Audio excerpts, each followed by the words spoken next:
ایک عجب واقعہ سناتا ہوں. ایک ڈرائیور تھا, دنیا سے بڑی محبت تھی اس کو. ایک شخص تھا, دنیا کی چیزوں سے اور دنیا سے اس کو بڑا لگاؤ تھا.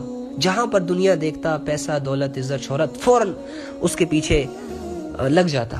اس کی خواہشیں دل میں بٹھا کر چل پڑتا ان کے پیچھے, اندھا ہو جاتا ان کے پیچھے. ہماری مثال ایسے ہے کہ ایک شخص ہے, اس نے ایک گاڑی گھر سے سٹارٹ کی اور ایک سفر پر چل پڑا. رستے میں ایک خوبصورت سی لڑکی ملی. جب اس نے دیکھا کہ خوبصورت سی لڑکی ہے, اکیلی ہے, اشارہ بھی دے رہی ہے, بیٹھنا بھی چاہتی ہے, اس نے اپنی ضرورت محسوس کی کہ ہاں لڑکی تو میری ضرورت ہے یار, بٹھاؤ اسے اپنی گاڑی میں. بٹھا کر روانہ ہو گیا آگے. لڑکی بھی بٹھا لی. چلتے ایک اور شخص نے اس کو ہاتھ دیا کہ بھائی میرے لیے بھی رکو. اب وہ ہے پیسہ, دولت. جب اس نے دیکھا کہ ارے یہ تو پیسہ ہے, ڈالر ہے, روپیہ ہے, پاؤنڈ ہے, کرنسی ہے, بٹھاؤ, اس کی تو مجھے آگے ضرورت پڑے گی, لہٰذا اس کو بھی ساتھ لے لیا, بٹھا لیا. اب آہستہ اس کا سفر جاری ہے, چل رہا ہے. راستے میں ایک اور شخص مل گیا, ہاتھ دے رہا ہے. ارے یہ کون ہے؟ تو آگے سے اس سے پوچھتا ہے تم کون ہو؟ تو آگے سے کہتا ہے میں عزت ہوں. تو کہتا ہے عزت؟ ہاں یہ بھی میری ضرورت ہے, بیٹھو گاڑی میں. عزت کو بٹھانے کے بعد چلتا ہے. راستے میں ایک اور شخص مل گیا, اس نے ہاتھ دیا. اس سے پوچھا کون ہو بھائی؟ کہتے میں تمہاری شہرت ہوں. تو اس نے کہا لڑکی بھی آ گئی, پیسہ بھی آ گیا, عزت بھی آ گئی, یہ شہرت کی کمی تھی, اسے بھی بٹھاؤ. چلو جی بیٹھو. 4 بندے پورے ہو گئے. اب جا رہا ہے. ایک بوڑھا سا انسان سفید لباس میں, ہاتھ میں ایک ڈنڈا لے کے کھڑا ہوا ہے, کمزور سا, بہت کمزور سا, لڑکھڑا رہا ہے. اشارہ دیتا ہے اس کو, رکو میرے لیے بھی رکو. تو بندہ کہتا ہے بابا جی آپ کون ہے؟ تو آگے سے کہتا ہے بندے میں تیرا ایمان ہوں, مجھے ساتھ لے چل, میں آگے کے اندھیروں میں تجھے روشنیاں دکھاؤں گا. تو اس نے جب آگے دیکھا, پیچھے دیکھا عزت بیٹھی ہے, آگے دیکھا لڑکی بیٹھی ہے, پھر پیچھے دیکھا شہرت بیٹھی ہے, دولت بیٹھی ہے. تو آگے سے کہتا ہے بابا جی آپ کو بٹھانے کی تو جگہ ہی نہیں بچی ہمارے پاس. تو خیر اس کو چھوڑ کے چلا جاتا ہے جو اس کی مین ضرورت تھی. اب ہنسی خوشی گزار رہے زندگی, عزت کے ساتھ بھی مزے سے گپے لگا رہا ہے, لڑکی کے ساتھ بھی مزے سے گپے لگا رہا ہے, شہرت بھی اس سے خوش کر رہی ہے, دولت بھی اس کی ساری ضرورتیں پورے کر رہی ہے, اور یہ گاڑی کا سفر چل رہا ہے. اچانک وہی بوڑھا دوبارہ اس کے سامنے آیا, لیکن ایک الگ روپ میں. اس نے ہاتھ دیا, اسے کہا, اس نے گاڑی روکی, پوچھا تم کون ہو؟ یہ ویسے میں سمجھانے کے لیے کہہ رہا ہوں, کہتے میں تو موت کا فرشتہ ہوں. اب جب اس نے اپنے موت کا نام سنا نا, تو اسے پتا چل گیا کہ بس اس سے آگے تو میں نہیں جا سکتا, یہ میرا دی اینڈ ہے. اب یہ حسرت بری نگاہوں سے اپنی لڑکی کو دیکھتا ہے, حسرت بری نگاہوں سے دولت کو دیکھتا ہے, حسرت بری نگاہوں سے اپنی عزت, اپنی شہرت کو دیکھتا ہے. چپ چاپ خاموش بیٹھے ہوتے ہیں, آنکھوں میں آنسو آ جاتے ہیں. یہ جو گھر سے نکل کر یہاں تک جو اس نے سفر کیا ہوتا ہے, اپنے سفر پہ پشیمان ہو جاتا ہے. تو اسے کہتا ہے موت کے فرشتے کو کہ اچھا تم ذرا رک, تو تم کیا کرنے آئے ہو؟ تو وہ آگے سے کہتا ہے میں تو تمہیں لینے آیا ہوں, میں تو تمہیں اپنے ساتھ لے جانے آیا ہوں. تو آگے سے کہتا ہے نہیں, اگر تم مجھے صرف 2 منٹ دے دو, پیچھے میں نے ایک بابا جی کو چھوڑا, وہ میرا ایمان تھا, میں صرف اس کو اپنے ساتھ لے کے آ جاتا ہوں. تو اس نے کہا کہ نہیں, اب تو نہ تم آگے جا سکتے ہو نہ تم پیچھے جا سکتے ہو, یہی تمہارا فل سٹاپ ہے, یہیں سے تمہیں میں نے اوپر لے کے جانا ہے. اور تمہاری ان دولتوں کو, تمہاری ان شہرتوں کو, لڑکی, پیسہ, حسن, جمال, دنیا کی جتنی بھی خواہشیں تم اپنے ساتھ سمیٹ کر خوشی خوشی لا رہے تھے, اور اچانک تمہاری ملاقات موت کے فرشتے سے ہو گئی, اب تمہیں اس زندگی میں بڑا پچھتاوا ہوگا. لہٰذا وہ کھینچ کے اس کی روح نکالی جاتی ہے, لہٰذا کھینچ کے اللہ کے پاس اس کو لے کے جایا جاتا ہے. یہی مثال ہماری ہے یار, یہی مثال ہماری ہے.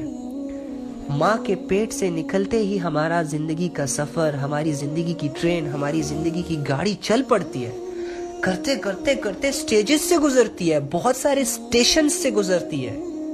جوانی کا سٹیشن آیا تو فالوورز کمانے کی لت لگ گئی، جوانی کا سٹیشن آیا تو وہاں رک کر لڑکیاں تاڑنے لگ گئے، بے حیائی کے کاموں کو پروموٹ کرنے لگ گئے، گانے سننے لگ گئے، کانسرٹس لگانے لگ گئے، اور پتہ نہیں زنا کرنے لگ گئے، چوریاں کرنے لگ گئے، اور بہت گندے گندے خبیث گناہ کرنے لگ گئے۔ کرتے کرتے کرتے جوانی کا سٹیشن اینڈ ہوا، بڑھاپا آیا۔ بڑھاپے میں کیا کیا؟ اب جو کمایا تھا گندگی سے اس کو کھانے لگ گئے، تب بھی خیال نہ آیا۔ کرتے کرتے موت آ گئی، ہماری زندگی ختم، ہمارا وقت ختم۔ کیا لے کر جائیں گے؟ عزتیں بھی کما لی تھی جوانی میں، ناچ گا بھی لیا تھا، لیکن ایٹ دا اینڈ کیا ہوا؟ کہاں گئی؟ ہر چیز ہمیں دھوکہ دے رہی ہے، لیکن ہم نہیں سمجھ رہے، ہم نہیں سمجھنا چاہتے۔ That's it۔ ہم خود اپنے آپ کو اللہ کا غلام نہیں بلکہ شیطان کا غلام بنانا چاہتے ہیں۔ ان کو ہم نے ماننا ہوگا، لیکن آج بھی موقع ہے یار، موقع ہے۔ اسی لیے تو میں کہتا ہوں کہ اللہ کی باتوں کو اتنے شوق سے اور اتنے غور و فکر کے ساتھ سنا کرو کہ اللہ تعالیٰ خود تمہاری ہدایت کے فیصلے کر دے کہ نہیں، اس نے میری باتوں کی طرف کان دھرا تھا، اگنور نہیں کیا تھا۔ توفیق دو اسے، قریب کرو اسے، بچاؤ اسے۔ فیصلے کرے اللہ یار۔ جب تم اللہ کی باتوں سے دور بھاگو گے تو کہاں سے لاؤ گے ہدایت؟ اللہ ہی ہے جو لوگوں کو ہدایت دیتا ہے، اللہ ہی ہے جو لوگوں کو گمراہ کرتا ہے ان کے عمل پر، ان کی بے طلبی پر۔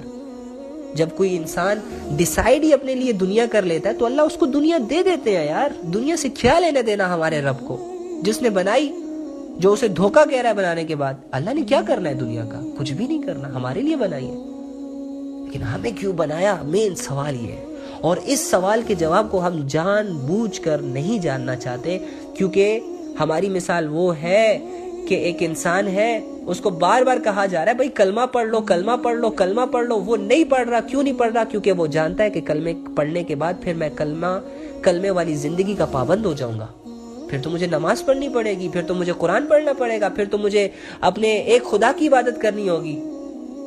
زندگی کو جانتا ہے تب انکار کرتا ہے نا۔ تو ہم بھی جانتے ہیں کہ اگر ہمیں قرآن کی سمجھ لگ گئی، اللہ کی باتوں کی سمجھ لگی، پھر تو ہمیں کرنا پڑے گا۔ اس لیے تو ہم جاننے میں انٹرسٹڈ نہیں ہیں یار، لیکن بچ تو نہیں جائیں گے، بچیں گے تو نہیں۔ اللہ تو کہیں نہ کہیں سے جا کے کسی نہ کسی کو سامنے کھڑا کر کے تمہیں اپنا پیغام سنوائے گا، چاہے انسٹا پہ ہو، چاہے یوٹیوب پہ ہو، چاہے فیس بک پہ ہو، جہاں چھپ جاؤ بھائی، جتنا بھی دور بھاگو گے اللہ سے، خدا کی قسم اللہ اینڈ کر دیں گے اپنی ہدایت کو تم تک پہنچانے میں۔ لیکن تم اگنور پہ اگنور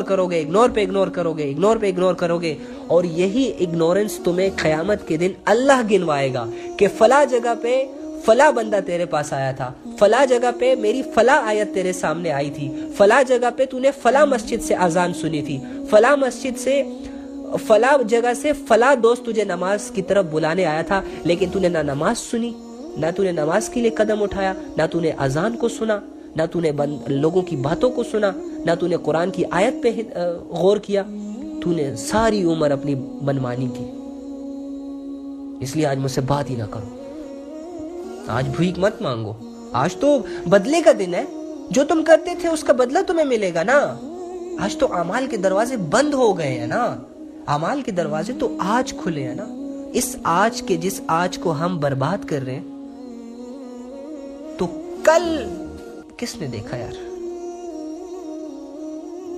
سوچنے کی باتیں یہ، غور و فکر کی باتیں۔ میرے بھائی اور بہنوں، ہم نیک نہیں ہیں، لیکن ہم نیک بننے کی ایک کوشش کر سکتے ہیں۔ ہم اللہ سے قریب نہیں ہیں، ہم اللہ کے ولی نہیں ہیں، لیکن یار اللہ کے قریب جانے کا ایک سٹیپ تو لے سکتے ہیں نا یار۔ اور وہ ایک سٹیپ کیا ہے، اس کے بارے میں سوچنا ہے۔ میں ایسا کون سا سٹیپ اللہ کے لیے لوں، اور یہ کب سوچنا ہے؟ مرنے سے پہلے۔ اور مریں گے کب؟ آج۔ یہ بھی سوچنا ہے کہ میں آج ہی مرنے والا ہوں، اس لیے مجھے آج ہی یہ قدم اٹھانا ہوگا، آج، کل نہیں۔ بہت سارے لوگوں کی کل نہیں آتی، بہت سارے لوگ اپنی کل پہ افسوس کرتے ہیں۔ تو اللہ تعالیٰ سے جڑنا بہت ضروری ہے۔ زندگی کا ایک ہی مقصد ہے، زندگی کی ایک ہی حقیقت ہے، وہ ہے اللہ، بس دیٹس اٹ۔ اسی لیے میں آپ لوگوں کو ایک بات کہوں گا، چھوٹی سی بات کہوں گا، آپ کے جسموں میں ایک دل ہے اور آپ کی کھوپڑیوں میں ایک دماغ ہے، دیٹس اٹ۔